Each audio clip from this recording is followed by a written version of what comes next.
TET परीक्षेचे paper फुटल्यामुळे आजची टीईटी परीक्षा रद्द झाली। या पार्श्वभूमीवर कोल्हापुरातील युवा सेनेच्या वतीनं पेपर फुटी प्रकरणाविरोधात आंदोलन छेडलं। शालेय शिक्षण मंत्री दादा भुसे यांच्या प्रतिकृतीवर भुसा फेकून कार्यकर्त्यांनी संताप व्यक्त केला। तर छत्रपती शिवाजी महाराज चौकातही आज काँग्रेसच्या वतीनं टीईटी पेपर फुटी विरोधात निदर्शनं झाली। भिवंडीमध्ये टीईटीचा पेपर फुटल्यानं आजची टीईटी परीक्षा रद्द करावी लागली।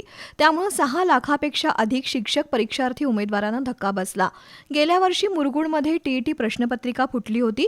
त्यानंतर यंदाही गुरुजींच्या परीक्षेतील पेपर फुटल्यानं शिक्षण क्षेत्रात खळबळ उडाली आहे। त्यामुळे शिक्षक आमदार जयंत आसगावकर यांनी शिक्षण मंत्र्यांच्या राजीनाम्याची मागणी केली आहे। तर आज युवा सेनेच्या वतीनं टीईटी पेपर फुटी विरोधात आंदोलन करण्यात आलं। शालेय शिक्षण मंत्री दादा भुसे यांच्या प्रतिकृतीवर भुसा फेकून कार्यकर्त्यांनी संताप व्यक्त केला आणि दादा भुसे चले जाओ अशा घोषणा दिल्या।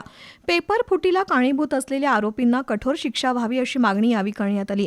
आंदोलनात मंजित माने, चैतन्य देशपांडे, सुमित मिळवंकी, सदाशिव पवार, अक्षय घाटगे, शुभम पाटील, अभि दाबाडे, विनय क्षीरसागर यांच्यासह कार्यकर्ते सहभागी झाले होते। दुसरीकडे आज सायंकाळी कोल्हापुरातील छत्रपती शिवाजी महाराज चौकात काँग्रेसच्या वतीनं पेपर फुटी विरोधात उग्र निदर्शनं झाली। नीट पाठोपाठ टीईटी परीक्षेचे पेपर फुटले। शिक्षण क्षेत्रात भ्रष्टाचार बोकाळला असून परीक्षार्थी उमेदवारांच्या आयुष्याशी खेळण्याचा हा प्रकार आहे। त्याबद्दल राज्यातील ट्रिपल इंजिन सरकारचा निषेध करून या प्रकरणातील दोषींवर कठोर कारवाई व्हावी अशी मागणी काँग्रेसनं केली आहे। पेपर फुटीचा धंदा बंद करा आणि विद्यार्थ्यांचा छळ थांबवा अशी मागणी करण्यात आली। यावेळी काँग्रेसचे शहराध्यक्ष प्रवीण केसरकर, भरत रसाळे, ईश्वर परमार, इंद्रजित बोंद्रे, संजय पटकारे यांच्यासह काँग्रेस कार्यकर्ते उपस्थित होते।